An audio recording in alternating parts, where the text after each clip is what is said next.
ভারতে টি-টোয়েন্টি বিশ্বকাপে খেলা নিয়ে বাংলাদেশের অবস্থান জানা যাবে আগামীকাল।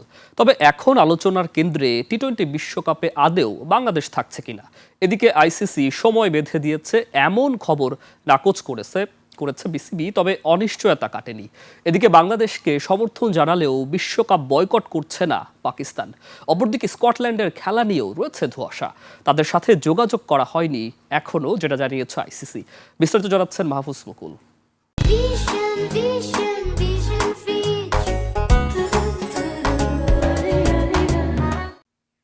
সবকিছুর সূত্রপাত ইএসপিএন ক্রিকইনফো ও বার্তা সংস্থা এএফপির এক প্রতিবেদনে। সেখানে বলা হয়, আগামী বুধবারের মধ্যে বাংলাদেশকে জানাতে হবে তারা ভারতে বিশ্বকাপ খেলতে যাবে কিনা।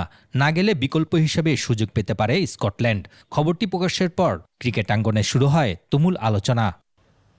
তবে স্পষ্ট করেছে বিসিবি, আইসিসি কোনো নির্দিষ্ট সময়সীমা দেয়নি। তারা শুধু বলেছে ফিরে গিয়ে সবকিছু আইসিসিতে জানাবে, এরপর সিদ্ধান্ত জানাবে আইসিসি। গত শনিবার 17 জানুয়ারি আইসিসির একজন প্রতিনিধি আসেন, তার সাথে আমাদের ক্রিকেট বোর্ডের একটি প্রতিনিধি দলের বৈঠক হয়।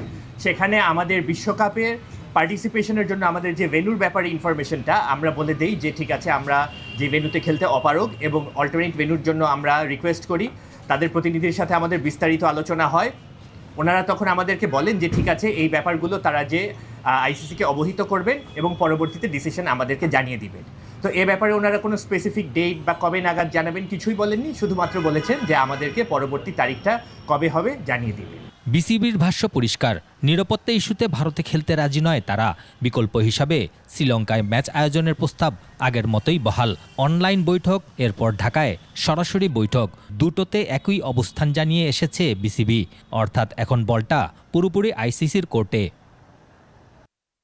অচল অবস্থা কাটাতে গ্রুপ পরিবর্তনের প্রস্তাবও দিয়েছিল বিসিবি। সি গ্রুপ থেকে বি গ্রুপে যাওয়ার সেই প্রস্তাবে রাজি হয়নি আয়ারল্যান্ড ক্রিকেট বোর্ড। বিসিবি সভাপতির ব্যক্তিগত যোগাযোগও কাজে আসেনি। বাংলাদেশের শেষ ভরসা ছিল পাকিস্তানের সমর্থন। বাংলাদেশের নিরাপত্তা উদ্বেগকে যৌক্তিক বললেও বিশ্বকাপ বর্জনের খবর উড়িয়ে দিয়েছে পিসিবি। এদিকে বাংলাদেশ না খেললে বিকল্প হিসাবে স্কটল্যান্ডের নাম শোনা গেলেও আইসিসি এখনও তাদের সঙ্গে কোনো আনুষ্ঠানিক যোগাযোগ করেনি। সব মিলিয়ে বিশ্বকাপের আগে বাংলাদেশের অবস্থান স্পষ্ট, কিন্তু সিদ্ধান্ত নেই। প্রশ্নটা তাই এখন আর শুধু ভেন্যু নয়, প্রশ্নটা হলো টি-20 বিশ্বকাপে বাংলাদেশ থাকবে তো? মাহফুজ মুকুল, 21 টেলিভিশন।